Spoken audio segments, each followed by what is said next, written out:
యేసుక్రీస్తు ప్రభువు ఈ లోకంలో ఆయన జీవించిన దినాల్లో ఆయన పరిచర్యలో భాగంగా ఆయన చాలా కొండలు ఎక్కారండి. ఫర్ ఎగ్జాంపుల్ ధన్యతల కొండ, సర్మన్ ఆన్ ద మౌంట్ అంటారు. ఆయన కొండ ఎక్కి వారికి బోధించడం మొదలుపెట్టారని మత్తయి సువార్త 5, 6, 7 అధ్యాయాల్లో యేసుక్రీస్తు ప్రభువారు ధన్యతలు అంత మాత్రమే కాదు, అనేకమైన శ్రేష్టమైన అంశాలు ఆయన ఒక కొండ ఎక్కి వారికి బోధించినట్లుగా దేవుని వాక్యంలో చూస్తున్నాం. అయితే ఈరోజు ప్రాముఖ్యంగా మౌంట్ ఆఫ్ ట్రాన్స్ఫిగరేషన్, రూపాంతర కొండ అనుభవాన్ని గురించి ఈరోజు మనం ధ్యానం చేసుకుందాం. మత్తయి సువార్త 17వ అధ్యాయము 1వ వచనం నుండి కొన్ని వచనాలు మార్చి చదువుకుందాం. మత్తయి సువార్త 17వ అధ్యాయము 1వ వచనం నుండి కొన్ని వచనాలు మార్చి చదువుకుందాం. 6 దినములైన తరువాత యేసు పేతురును, యాకోబును, అతని సహోదరుడైన యోహానును వెంటబెట్టుకొని ఎత్తైన ఒక కొండ మీదకి ఏకాంతముగా పోయి వారి ఎదుట రూపాంతరము పొందెను.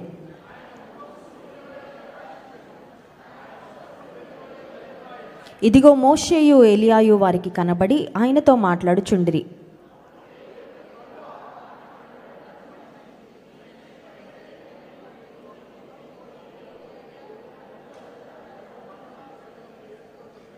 ఐదో వచనం, అతడు ఇంకనూ మాట్లాడుచుండగా ఇదిగో ప్రకాశమానమైన ఒక మేఘము వారిని కమ్ముకొనెను. ఇదిగో ఈయన నా ప్రియ కుమారుడు, ఈయన యందు నేను ఆనందించుచున్నాను, ఈయన మాట వినుడని ఒక శబ్దము ఆ మేఘములో నుండి పుట్టెను. యేసు వారి యొద్దకు వచ్చి వారిని ముట్టి లెండి, భయపడకుడని చెప్పెను. 8వ వచనం చదువుదాం. వారు కన్నులెత్తి చూడగా యేసు తప్ప మరి ఎవరునూ వారికి కనబడలేదు. ఇది ఒక ప్రత్యేకమైన అనుభవం అండి. యేసుక్రీస్తు ప్రభు జీవించిన కాలంలో this was a glorious experience, ఒక మహిమాన్వితమైన అనుభవాన్ని యేసయ్య తన 3 శిష్యులైన పేతురు, యాకోబు, యోహాన్లకు ఆ గ్రేట్ ఎక్స్పీరియన్స్, ఆ డివైన్ ఎక్స్పీరియన్స్ ఆ 3 శిష్యులకు ఇచ్చినట్లుగా ఇప్పుడు చదువుకున్న మత్తయి సువార్త 17వ అధ్యాయంలో మనం ధ్యానం చేసుకున్నాం. యేసయ్య ఈ 3 శిష్యులను వెంటబెట్టుకొని ఒక కొండపైకి వెళ్ళారు అని ఉంది. బైబిల్ పండితుల యొక్క అభిప్రాయం ఏంటంటే అది తాబోరు కొండ, మౌంట్ టాబోర్ అని చెప్తా ఉంటారు. సో తాబోరు కొండపైకి యేసుక్రీస్తు ప్రభువారు ఈ 3 శిష్యులను తీసుకొని వారి ఎదుట రూపాంతరము పొందెను. గ్రీక్ బైబిల్లో రూపాంతరము అనే మాట దగ్గర మెటామార్ఫోసిస్ అనే పదము మనకి కనబడుతుంది. అంటే మనకు అర్థమయ్యే భాషలో ఒక సీతాకోక చిలుక బయటకు రావాలంటే ఎలా అయితే అదొక ప్రాసెస్ గుండా, ఒక మెటామార్ఫోసిస్ ప్రాసెస్ అంటాం కదండి.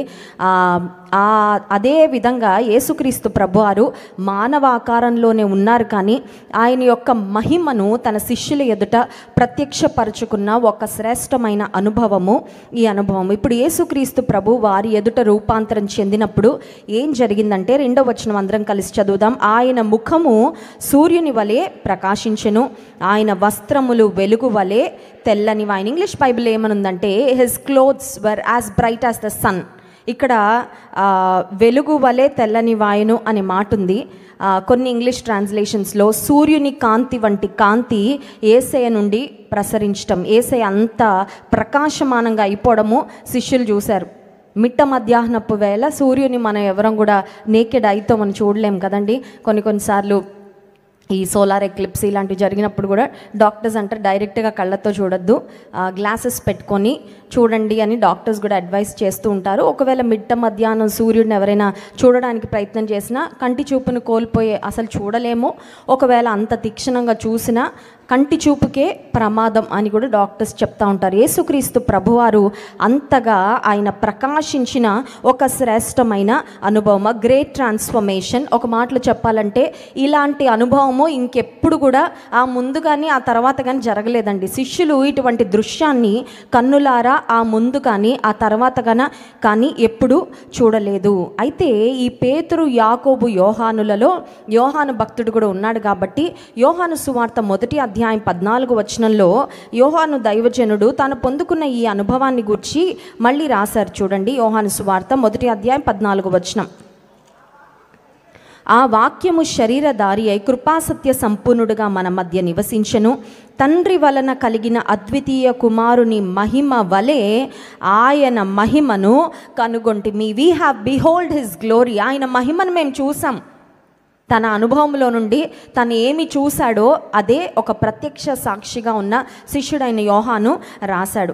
ఇప్పుడు యేసుక్రీస్తు ప్రభువారు ఆయన మహిమాన్వితమైన రూపాన్ని తన శిష్యులు చూడగలిగారు. ఆయన మహిమతో ప్రకాశించడము శిష్యులు చూశారు.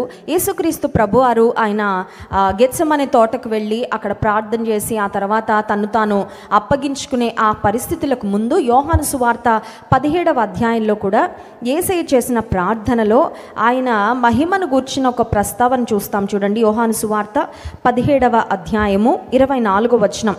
తండ్రి, నేనెక్కడ ఉందునో అక్కడ నీవు నాకు అనుగ్రహించిన వారును నాతో కూడా ఉండవలెననియు నీవు నాకు అనుగ్రహించిన నా మహిమను వారు చూడవలెననియు కోరుచున్నాను. స్తోత్రం చెప్దాం. హల్లెలూయా. యేసే ఎంత గొప్ప దేవుడండి, ఎంత ప్రేమ కలిగిన దేవుడండి.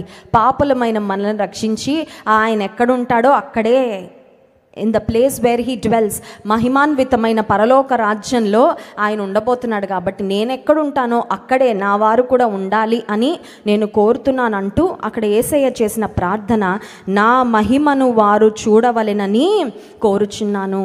శిష్యులకు మాత్రమే కాదు ఈ గొప్ప అనుభూతి దక్కింది. కానీ యేసుక్రీస్తు ప్రభు యందు విశ్వాసం ఉంచి రక్షణ పొంది ఎంతమంది అయితే ఈ లోకాన్ని విడిచిపెడతామో లేదంటే ఆయన రాకడలో ఎత్తబడతామో మనందరం కూడా ఈ అనుభవాన్ని ఒక దినం పొందుకుంటాం. ఏంటి అనుభవం అంటే యేసుక్రీస్తు ప్రభువారి యొక్క మహిమాన్వితమైన రూపాన్ని మనము కన్నులారా చూసి ఆయనను స్తుతించి గణపరిచే శ్రేష్టమైన తరుణము, శ్రేష్టమైన అవకాశము దేవుడు మనకు కూడా అనుగ్రహిస్తారు.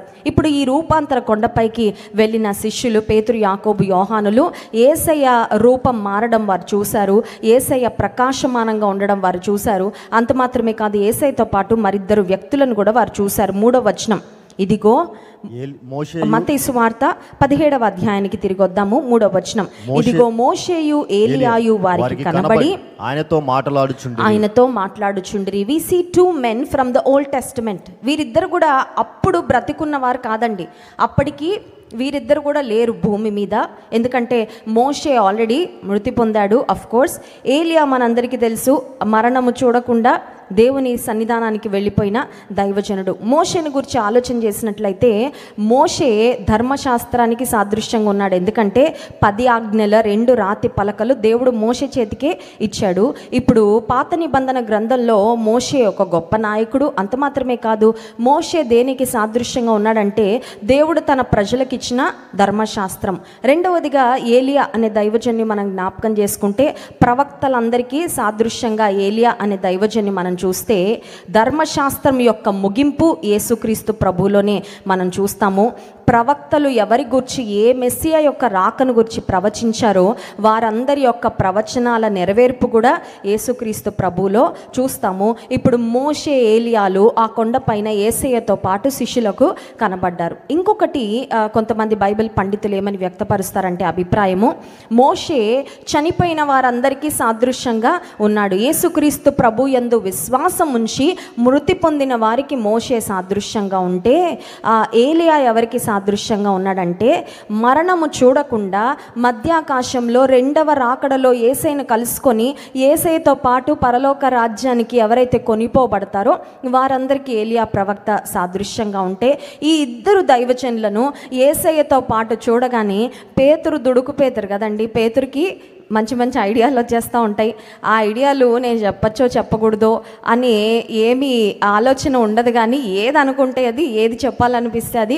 పేతురు మన మిగతా శిష్యులందరికంటే కూడా చాలా ప్రొయాక్టివ్గా మనకు కనబడుతూ ఉంటాడు. మిగతా సందర్భాలలో కూడా మిగతా శిష్యులు మౌనంగా ఉన్నప్పుడు కూడా పేతురు తన అభిప్రాయాన్ని మాత్రం కొన్నిసార్లు నిర్భయంగా చాలా తొందరపాటుతో వ్యక్తపరిచిన శిష్యునిగా మనం చూస్తాము. ఇక్కడ కూడా పేతురు ఒక మాట చెప్పాడు. పేతురు చెప్పిన మాట చూడండి, 4వ వచనం, అప్పుడు పేతురు, ప్రభువా మనం ఇక్కడ ఉండుట మంచిది, నీకిష్టమైతే ఇక్కడ నీకొకటియు మోషేకొకటియు ఏలియాకు ఒకటియు 3 పర్ణశాలలు కట్టుదుమని యేసుతో చెప్పెను. Peter was giving an advice. యేసయ్యకు ఒక సలహా ఇస్తున్నాడు, నీకు ఇష్టమైతే అంటున్నాడు. కానీ తన మనసులోకి వచ్చిన ఆలోచన పేతురు యేసయ్యతో చెప్తా ఉన్నారు. 3 పర్ణశాలలు కట్టేస్తాము అంటే ఒక రకంగా చెప్పాలంటే బహుశా పేతురు ఇంకా వీరు 3 కూడా కొంచెం దాదాపుగా సమానమే, ముగ్గురికి పర్ణశాలలు అన్నట్లుగా ఒక అభిప్రాయము.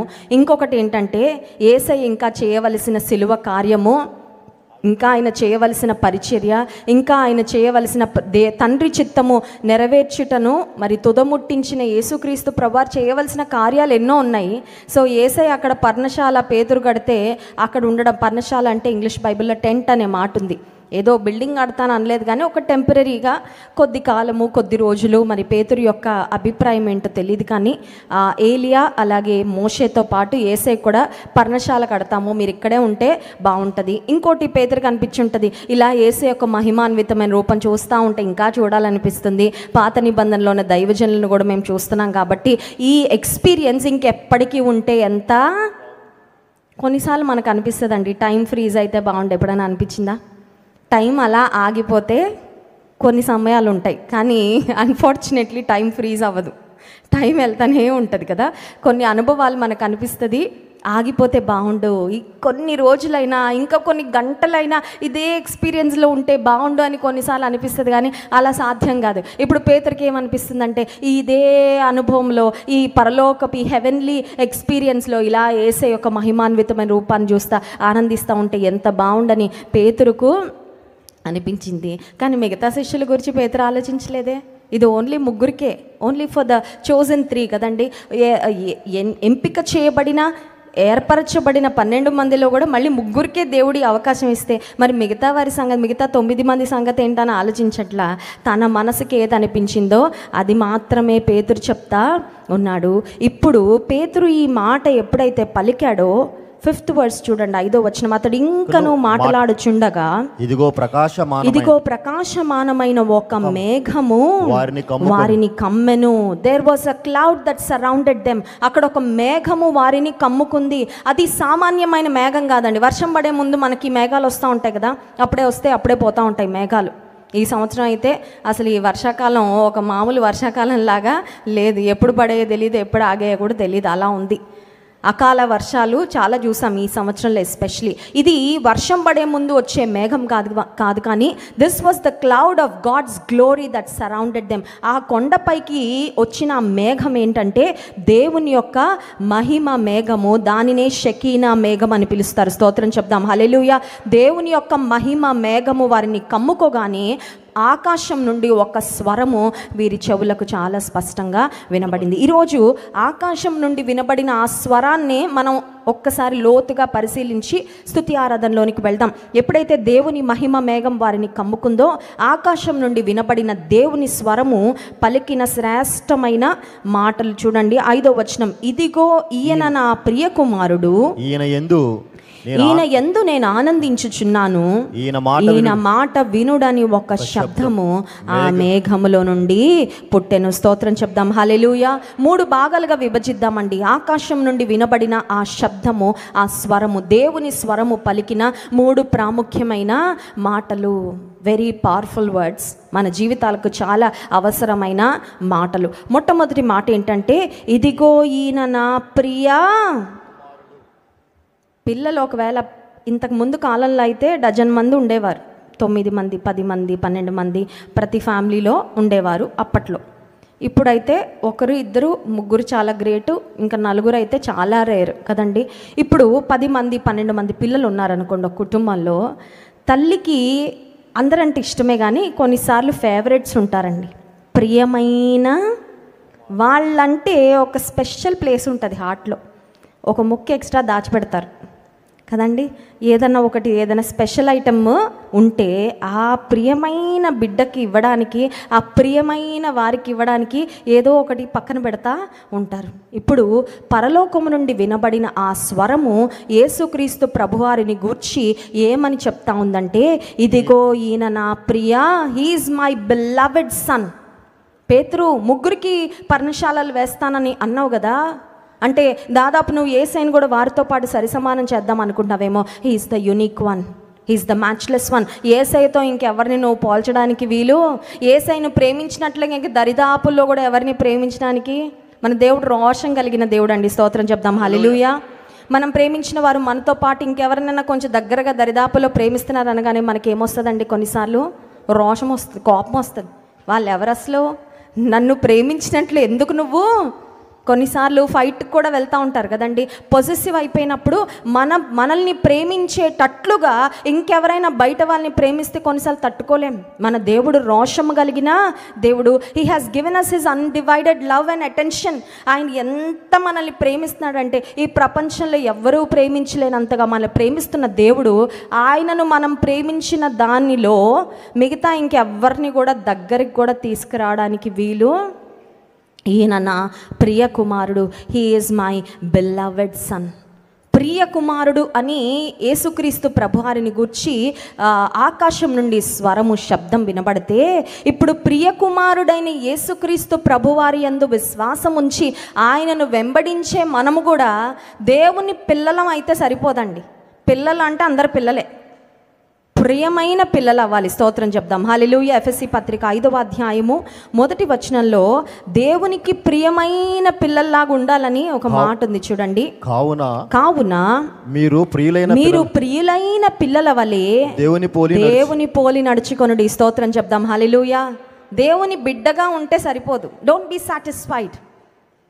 ఓకే, దేవుని కుమారుడిని అయిపోయా, దేవుని కుమార్తెని అయిపోయా, రక్షణ పొందా, తృప్తి పడద్దు. ప్రియమైన బిడ్డగా నేను బ్రతకాలి దేవా, అదే నా ఆశ. నీ ఆశ అదైతే నీ ఆశ దేవుడు ఖచ్చితంగా నెరవేరుస్తాడు. స్తోత్రం చెప్దాం. హల్లెలూయా. మీరు ప్రియులైన పిల్లల వలె దేవుని పోలి. ప్రియులైన పిల్లల్లాగా ఎలా అవుతామయ్యా మేము?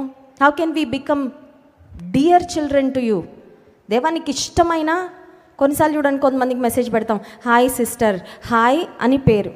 కొంతమందికి డియర్ అని బట్టి పెడతాం. చూసారా, తేడా ఉంది కదా. దానికి దీనికి ప్రేమ ఉంటే అది ఎక్కడో ఒక దగ్గర చూపిస్తానే. మనం పిలిచే విధానంలో, మనం వారిని ట్రీట్ చేసే విధానంలో ప్రియులైన పిల్లల్లాగా మనం ఎలా ఉండగలమంటే దేవుని పోలి నడుచుకున్నట ద్వారా. స్తోత్రం చెప్దాం. హల్లెలూయా.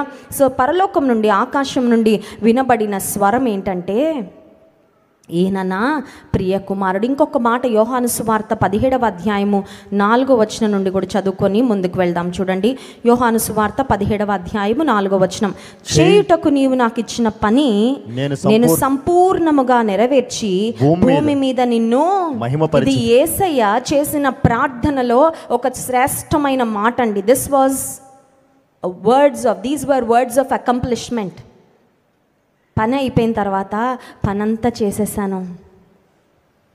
పని చెప్పేవారికి, పని చేసేవారు అన్నీ చేసేస్తే చాలా రిలీఫ్గా ఉంటుందండి. అవునా కాదా? కొంతమంది ఉంటారండి, వాళ్ళకి పని అప్ప చెప్తే ఇంక మళ్ళీ మనం చూసుకోకర్లా, అన్నీ చేసేస్తారు. అలాంటి వాళ్ళు ఉంటే మనం చాలా రిలాక్స్గా. కొంతమంది ఉంటారు, పని మొదలుపెట్టి సగంలో ఆపేస్తారు. కొంతమంది కిచెన్లో వంట వండుతామని వెళ్తారు. వంట అయితే వండుతారు, కానీ ఇంకా అక్కడంతా ఎలా ఉంటుందంటే మామూలుగా ఉండదు.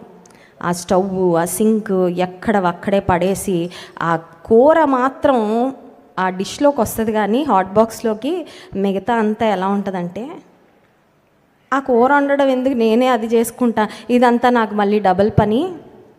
పని చేయడంలో చాలా విధానాలు ఉంటాయి. చాలాసార్లు దేవుడు మనకు అప్పగించిన పని, we don't even think about it. నా పనులు ఏమున్నాయి, నా పనులు నేను ఎలా చక్క పెట్టుకోవాలి. దేవుడు మనకు అప్పగించిన పని కూడా ఉంది ఈ లోకంలో. స్తోత్రం చెప్దాం. హల్లెలూయా. ఈ లోకంలో మన పనులు మనం చక్కబెట్టేసుకోవడమే కాదండి, మన కుటుంబాన్ని చక్కబెట్టుకోవడం, మన ఉద్యోగము, మన వ్యాపారము, మన ఇల్లు, మన బాధ్యతలు. అదే కాదు, God has given us work on earth. ఈ లోకంలో మనం జీవిస్తున్నప్పుడు దేవుడు మనకి పని, ఆయన కొరకు కూడా మనం పని చేయాలి. మన కడుపు నింపుకోవడానికే కాదు మనం పని చేయవలసింది. ఇప్పుడు యేసయ్య పరలోకపు తండ్రితో చేస్తున్న శ్రేష్టమైన ప్రార్థనలో ఆయన పలికిన మాట ఏంటంటే, చేయుటకు నీవు నాకు ఇచ్చిన పని నేను సంపూర్ణముగా. Jesus is our role model. ఆయన మన మాదిరి, అన్ని విషయాల్లో మాదిరి.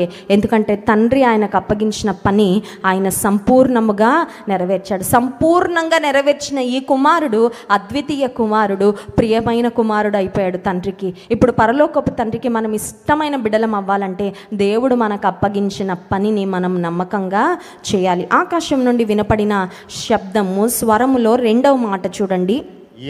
మత్తయి సువార్త 17వ అధ్యాయము 5వ వచనం, ఇదిగో ఈయన నా ప్రియ కుమారుడు, ఈయన యందు నేను ఆనందించుచున్నాను. In whom I am well pleased. ఈయనను బట్టి నేను ఆనందిస్తూ ఉన్నాను. Yesayya, Jesus was a delight. ఈ లోకపు తల్లిదండ్రులకు ఆయన ఆనందాన్ని ఇచ్చాడు, పరలోకపు తండ్రికి కూడా ఆయన ఆనందాన్ని ఇచ్చాడండి. మరియా యోసేపులకు ఆయన విధేయుడై ఉన్నాడనే మాట ఉంటుంది. యేసుక్రీస్తు ప్రభువారు యెరూషలేం దేవాలయంలో అక్కడున్న వారితో ప్రశ్నలు అడుగుతూ మాట్లాడిన తర్వాత we don't read a lot about what he did. 30 సంవత్సరాల వయసు వచ్చే వరకు యేసయ్య ఏం చేశారు పెద్దగా డీటెయిల్స్ మనకు కనబడవు, కానీ సువార్తలలో ఒక్క మాట ఉంటుంది. అదంతా కూడా సమ్మరైజ్ చేసి ఏమనంటే, ఆయన తన తల్లిదండ్రులకు విధేయుడై ఉండని. He was obedient to his earthly parents. Maria యోసేపులకు విధేయుడుగా పరలోకపు తండ్రి పని ఆయన ఫుల్ ఫ్లెడ్జ్డ్గా 30 సంవత్సరాలకు ఆయన పబ్లిక్ మినిస్ట్రీ స్టార్ట్ చేసే వరకు ఎర్త్లీ పేరెంట్స్, భూలోకపు తల్లిదండ్రులకు ఆయన విధేయుడుగా ఉన్నాడు.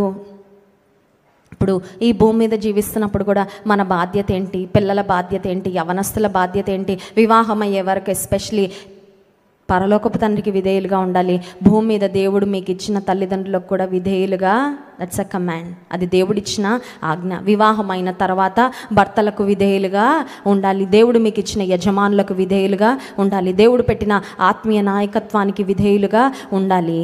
అన్నిటికన్నా ప్రాముఖ్యంగా అల్టిమేట్గా ఆయన మాటకు విధేయులుగా మనము బ్రతకాలి. ప్రియులైన పిల్లలుగా జీవించటము, దేవుడు మన యందు ఆనందించినట్లుగా మనం కూడా యేసయ్య యొక్క అడుగుజాడలలో నడవాలి. స్తోత్రం చెప్దాం. హల్లెలూయా.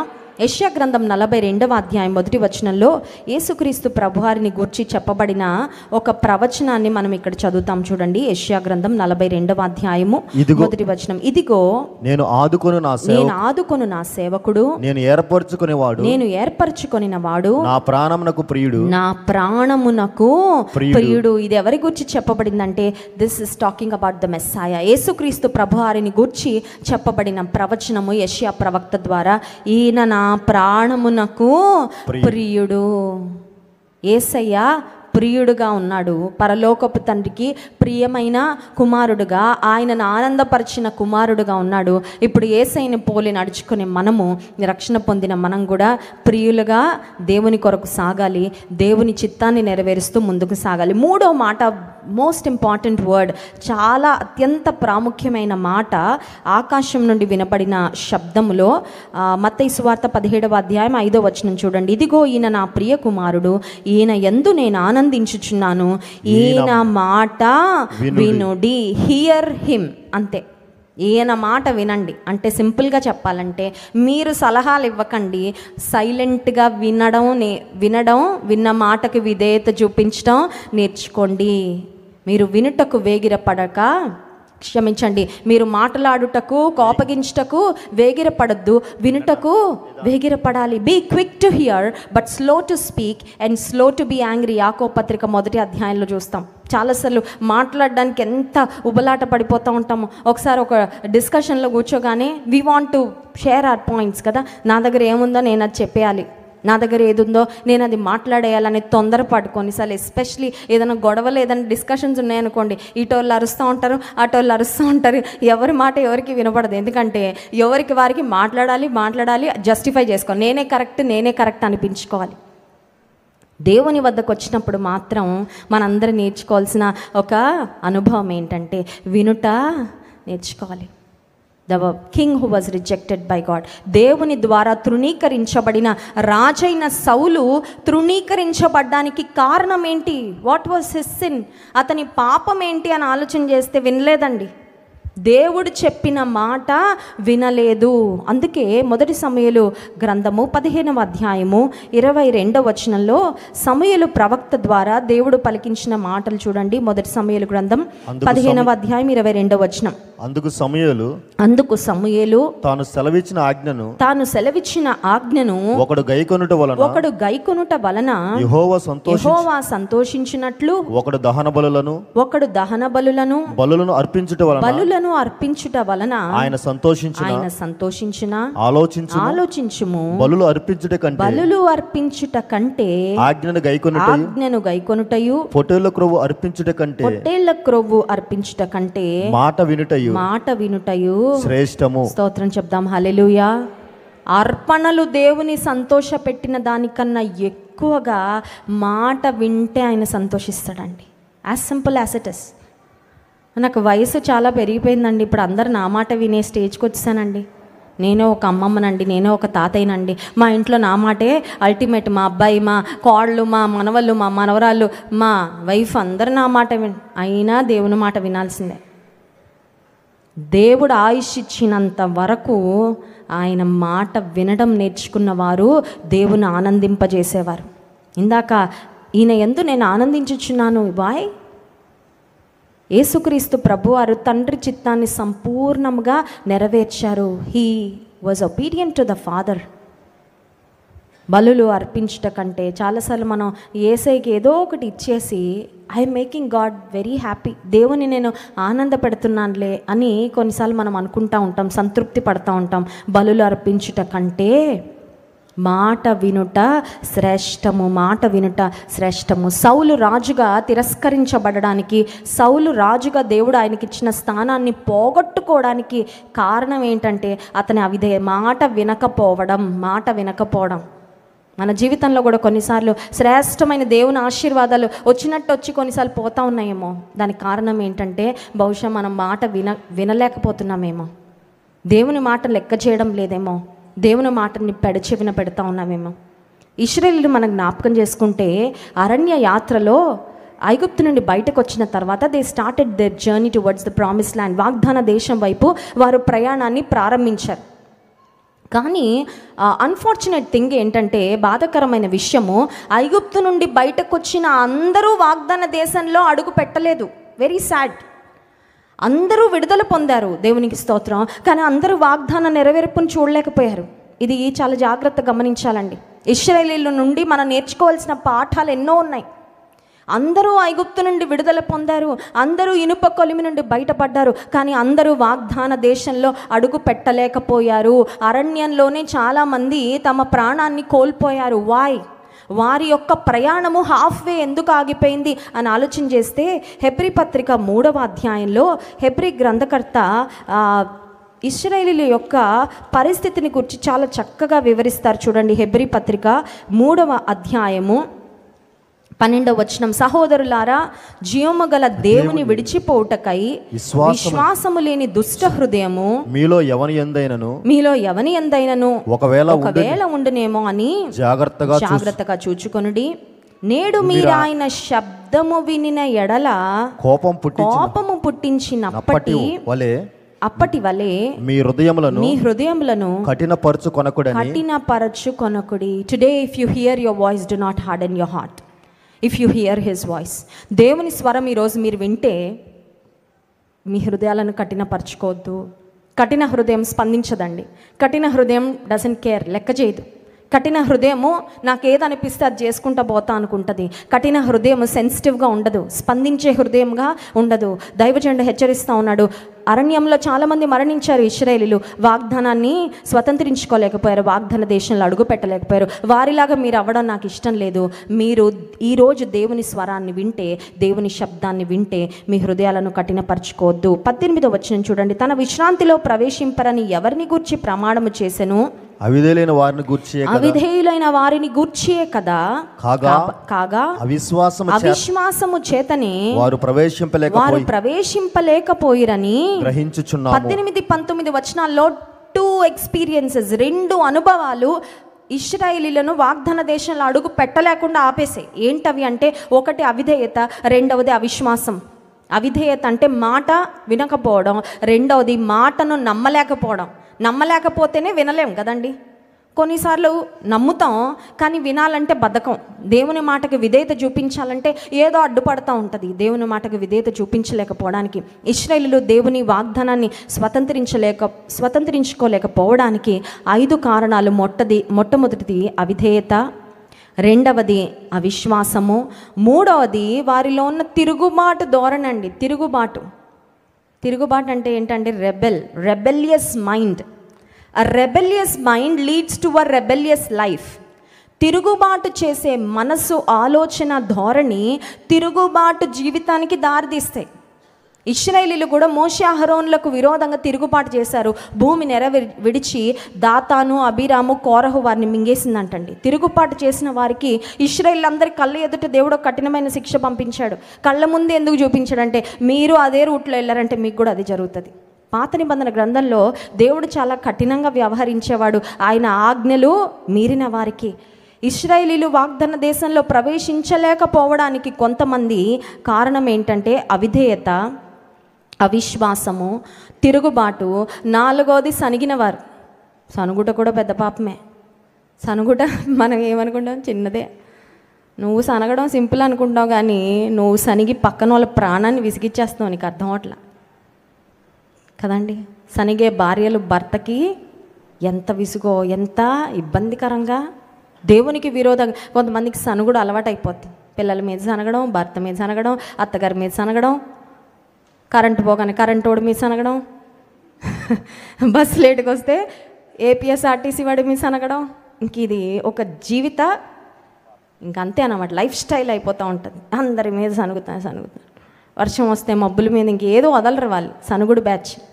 ఇశ్రాయేలీలు కూడా సనిగి సంహారకుని చేత నశించారని వాక్యంలో మనం చూస్తున్నాం.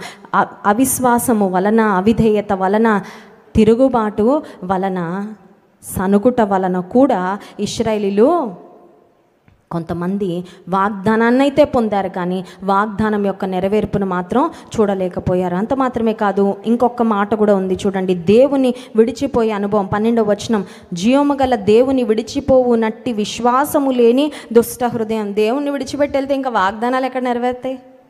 వాగ్దానం ఇచ్చిన దేవుణ్ణే విడిచిపెట్టి వెళ్ళిపోతే నీ దగ్గర వాగ్దానం ఉంటే ఏం ఉపయోగం? వాగ్దానం నువ్వు పొందావు కరెక్టే, గట్టిగా పట్టుకో వాగ్దానాన్ని.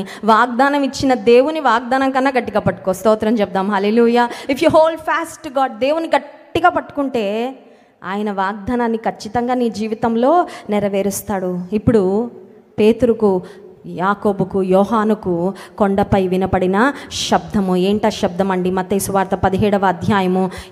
ఇదిగో ఈయన నా ప్రియ కుమారుడు, ఈయన యందు నేను ఆనందించుచున్నాను, ఈయన మాట వినండి. వినండి. అప్పుడప్పుడు కొన్ని రేడియోస్ హైదరాబాద్లో ఉన్నప్పుడు, ఎప్పుడైనా బస్సులో నేను ట్రావెల్ చేసేటప్పుడు పబ్లిక్ ట్రాన్స్పోర్ట్లో రేడియో ఆన్ చేసేవారండి. అప్పుడు ఒక మాట వచ్చేది, వినండి ఉల్లాసంగా వినండి. అవి మాత్రం చెవులు అలా పెట్టుకొని వినేస్తూ ఉంటారు కదండి. ఎంత మంచి మ్యూజిక్కో, ఎంత మంచి జోక్లో, ఎంత మంచి అప్డేట్సో. దేవుని మాట వినండి అంటూ ఉంటే కొంతమందికి బోర్ కొడుతూ ఉంటుంది. Your journey with God is an adventurous journey. This is a journey of faith. ఇది విశ్వాస ప్రయాణము, ఇది సాహసోపేతమైన ప్రయాణం. ఒకవేళ if you have not started that journey yet, start it today. దేవునితో నీ ప్రయాణాన్ని ఇప్పటివరకు ప్రారంభించలేదు, ఇవాళ ప్రారంభించు. Let me tell you, it's going to be an adventurous, చాలా శ్రేష్టమైన ప్రయాణం అండి. ఇంకా యేసయ్యతో నీ జీవిత ప్రయాణాన్ని ప్రారంభిస్తే ఎప్పటికీ ఆయన నువ్వు వదులుకోలేవు. ఎందుకంటే ఆయనతో సహవాసం అంత శ్రేష్టంగా. ఆయన మాట మార్చడండి మనుషుల్లాగా. ఆయన మోసపూరితమైన మాటలు చెప్పడు. ఆయన ముందొకటి వెనకొకటి చెప్పడు. నిజమైన స్నేహితుడు విడువక ప్రేమించినట్లు నీ జీవిత ప్రయాణంలో నువ్వు యేసయ్యతో సహవాసం చేస్తే, ఆయనతో నీ ప్రయాణాన్ని కొనసాగిస్తే, జీవిత ప్రయాణం అది ఎంతో శ్రేష్టమైన అనుభవాలతో కూడుకున్న ప్రయాణంగానే ఖచ్చితంగా ఉంటుంది. మీరు ఆయన మాట వినండి. పేతురుకు, ఎస్పెషలీ పేతురుకు ఆ మాట ఏమనంటే, నువ్వు మాట్లాడడం తగ్గించి వినడం నేర్చుకో పేతురు. నీకు వచ్చిన ఐడియాలు కాదు, ఈయన నా ప్రియ కుమారుడు, ఈయన మాట వినుడి. చెవులు అందరికీ ఉంటాయి కానీ అందరూ ఒకేలా వినరు. పోయిన ఆదివారం దైవజనులు ఏం వాక్యం చెప్పారు అంటే, కొంతమంది టకా చెప్పేస్తారు. ఎందుకంటే వాళ్ళు బాగా విన్నారు. వారం మధ్యలో కూడా మళ్ళీ నెంబర్ వేసుకుంటూ ఉంటారు. ఏం పాయింట్స్ చెప్పారు, ఫస్ట్ మెసేజ్లో ఏ పాయింట్స్ చెప్పారు, దైవజనులు సెకండ్ మెసేజ్లో ఏం పాయింట్స్ చెప్పారు. కొంతమంది అక్కడే మర్చిపోతారు, వెంటనే మర్చిపోతారు. అంటే శ్రద్ధగా వినలేదన్నమాట. అందుకే ప్రకటన గ్రంథంలో ఒక మాట పదే చూస్తాం, సంఘములతో ఆత్మ చెప్పుచున్న మాట చెవి గలవాడు వినును. చెవులున్నాయి, వినికిడి శక్తి ఉంది, ప్రైజ్ గాడ్ ఫర్ దాట్. కానీ ఈ చెవులు దేనికి వినియోగిస్తున్నాం? దేవుడిచ్చిన దట్ పవర్ ఆఫ్ లిసనింగ్, దేవుడిచ్చే వినికిడి శక్తిని దేని కొరకు మనము వినియోగిస్తున్నాం? ఒక్క మాట చదువుకొని ముగిద్దాం. చూడండి, యెషయా గ్రంథం 50వ అధ్యాయము 5వ వచనం. యెషయా గ్రంథము 50వ అధ్యాయం 5వ వచనం. ప్రభువగు యెహోవా నా చెవికి వినుబుద్ధి పుట్టింపగా నేను ఆయన మీద తిరుగుబాటు చేయలేదు, వినకుండా నేను తొలగిపోలేదు. స్తోత్రం చెప్దాం. హల్లెలూయా. వినుబుద్ధి కూడా చాలా మంచి బుద్ధి కదండి. చాలా మంచి గుణం కలిగిన వాడండి, మంచి బుద్ధి. వినుబుద్ధి అంట, ప్రతి ఒక్కరికి ఉండవలసిన బుద్ధి. ఏంటా బుద్ధి? కొంతమందికి ఓ బుద్ధి ఉంటుంది, ఎవరు ఏం చెప్పినా అన్నీ వినేసి అన్నీ నమ్మేస్తారు. చాలా ప్రమాదకరమైన బుద్ధి అది. కానీ దేవుని మాట వినే వినుబుద్ధి మనకుంటే, ఆ వినుబుద్ధి వలన దేవునికి మనము వ్యతిరేకంగా తిరుగుబాటు చేయము. దేవుని మాట వినేవారు ధన్యులు, దేవుని మాటకు విధేయత చూపించేవారు ధన్యులు. ఆనాడు ఆకాశం నుండి ఆ షకీనా మేఘము వారిని కమ్ముకున్నప్పుడు ఆ మహిమ మేఘములో నుండి వినబడిన శబ్దము, ఈయన మాట వినుడి. కండ్లు మూసుకోండి, ప్రార్థన చేసుకుందాం. ఉదయకాల సమయంలో రూపాంతర కొండపై శిష్యులు పొందుకున్న మహిమాన్వితమైన అనుభవము దేవుడు మనకు జ్ఞాపకం చేశారు. శిష్యులకే కాదు, అదే మహిమను, యేసుక్రీస్తు ప్రభువారి యొక్క మహిమను మనం కూడా ఒక దినం ఆయనతో పాటు యుగ యుగాలు జీవిస్తూ పరలోక రాజ్యంలో ఆయన మహిమను మనము కూడా కన్నులార చూడాలని యేసే కోరుకుంటున్నాడు. అయితే ఆ అనుభవం మనం పొందాలంటే మనకు వినుబుద్ధి ఉండాలి. దేవా, నాకు వినుబుద్ధి ఇవ్వయ్యా. Help me to be a good listener, an attentive listener to your word. నీ మాటలు శ్రద్ధగా వినే వినుబుద్ధి నాకు పుట్టించయ్యా. పరిశుద్ధ ప్రేమ కలిగిన తండ్రి, నీకు స్తోత్రాలు.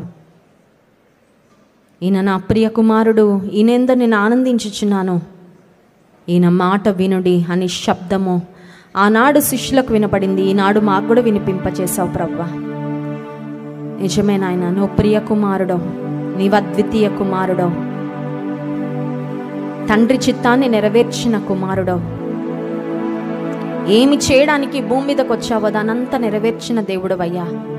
మేము కూడా ప్రియులమైన పిల్లల వల్ల నిన్ను పోలి నడుచుకోవడానికి మాకు సహాయం చేయి ప్రభా. నీ చిత్తాన్ని నెరవేర్చడానికి మాకు సహాయం చేయి ప్రభా. నీ మాట వినడము ఇంకా ఇంకా మేము నేర్చుకోవడానికి సహాయం చేయి.